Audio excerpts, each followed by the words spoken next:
a la gente para que pague más impuestos es porque les hará pagar los errores que el Gobierno ha cometido. Duran i Lleida, el portavoz de Convergencia y Unió, tiene la palabra. También ha sido muy crítico con el Gobierno en su primera intervención y le ha pedido al presidente del Gobierno que no suba los impuestos. Muchas gracias, presidente. Señor presidente del Gobierno, la primera parte de su réplica ha sido una reflexión genérica dirigida a todos los grupos parlamentarios, recordando la génesis de lo que ha sido la crisis que nos lleva a objeto este debate.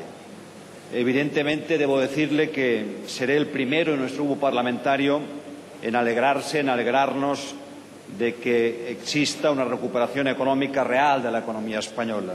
No más que usted, pero tampoco menos que usted, y estoy convencido que así es en cada uno y cada una de las señorías de esta Cámara.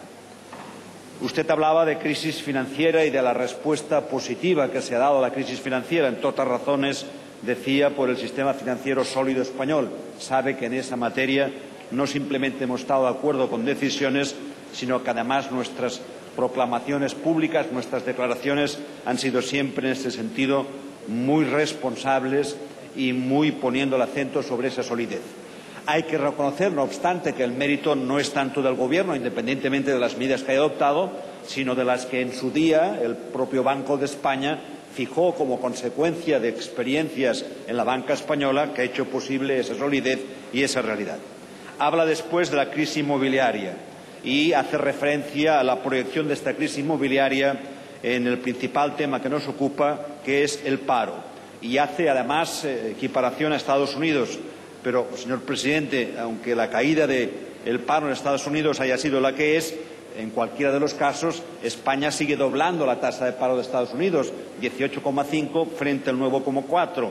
Consecuentemente, algo habrá que hacer, algo habría que, en ese sentido, formularse desde la perspectiva de reforma laboral para corregir nuestro propio déficit estructural de que, incluso en los tiempos de bonanza económica, tenemos tasas de paro elevadas del doble de la media europea o del doble de otros países desarrollados. Llegaba usted a la tercera etapa, que era la crisis económica, y hacía referencia a que el Gobierno había adoptado fundamentalmente dos medidas. Por una parte, el Plan E, que nunca nosotros criticamos, que consideramos positivo, aunque en cualquier caso también su alcance era para nosotros muy limitado. Habla usted de la creación de 400.000 puestos de trabajo, pero bien, ¿para cuántos días? ¿Para 15? ¿Para 30? No regateamos, insisto, lo que haya podido ser de valor añadido ese Plan E, pero en cualquier caso, a nuestro juicio, completamente insuficiente y, en cualquiera de los casos, de ninguna de las maneras, la mayoría de las obras han sido obras que se implicasen en la inversión que en estos momentos debe tener siempre como horizonte, que es la inversión productiva. Habla usted de la Ley de Economía Sostenible y, en ese sentido, permítame algunas reflexiones, porque conviene bajar a la realidad de la pequeña y mediana empresa, señor presidente. No sé si usted lo ha hecho en alguna ocasión.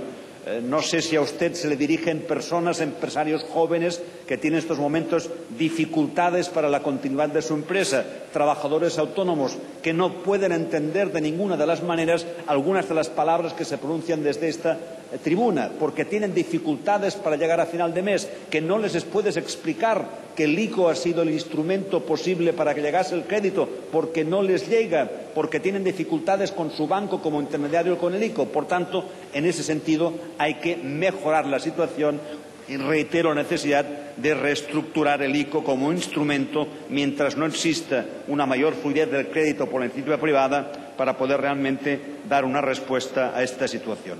Hablaba usted, y con razón, de que nadie podía predecir la caída de los colosos, haciendo referencia a algunas entidades financieras de Estados Unidos y de otros países. Pero también es cierto, señor presidente, que conocida ya la caída de los colosos, este Gobierno, que usted preside, elaboró unos presupuestos que son todavía hoy vigentes, que no tenían para nada en cuenta la crisis económica y que son presupuestos completamente desfasados. Por tanto, aun conociendo la caída de los colosos, aun conociendo el impacto de la crisis financiera, sin necesidad de predecirla, este Gobierno no actuó con rigor y no dio la respuesta acertada a lo que implicaba las consecuencias de esa caída financiera.